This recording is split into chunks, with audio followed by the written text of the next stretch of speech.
Bonjour.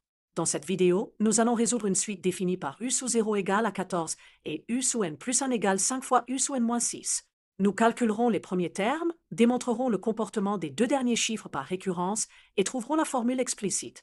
La suite est définie par u sous 0 égale à 14 et pour tout n, u sous n plus 1 égale 5 fois u sous n moins 6.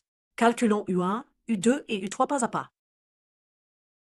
Maintenant u2, remplaçons u1.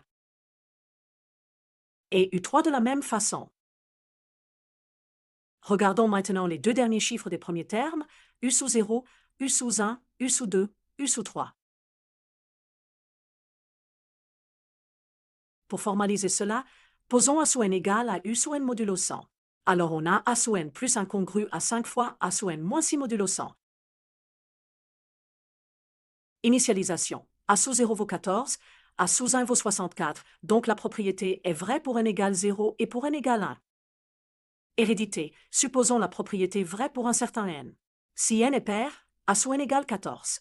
Calculons a sous n plus 1 modulo 100. 5 fois 14 moins 6 égale 64. Si n est impair, a sous n égale 64. Alors 5 fois 64 moins 6 donne 314, qui est congru à 14 modulo 100. Ainsi par récurrence, pour tout n, a sous n vaut 14 si n est pair et 64 si n est impair. Nous avons démontré la conjecture. Passons maintenant à la recherche d'une expression fermée pour u sous n. On cherche une solution de la forme u sous n égale a fois 5 puissance n plus b. Pour une solution particulière constante, posons u sous n égale c. Alors c'est moins 5 c égale moins 6, donc moins 4 c égale moins 6, d'où c égale 3 demi.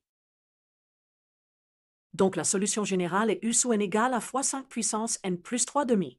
On trouve a en imposant u sous 0 égale 14, ce qui donne a plus 3 demi égale 14, donc a égale 25 sur 2.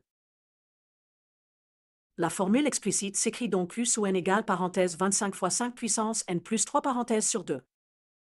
Vérifions l'intégralité de u sous n, multiplions par 2, 2 fois u sous n égale 25 fois 5 puissance n plus 3. Comme 5 puissance n est impair, 25 fois cette puissance est impair plus 3 est pair, donc divisible par 2. Ainsi u sous n est bien un entier pour tout n. On peut aussi retrouver les deux derniers chiffres à partir de la formule. Remarquons que modulo 100, la suite reste la même que précédemment, donc elle alterne 14 et 64. Nous avons terminé. Resumens.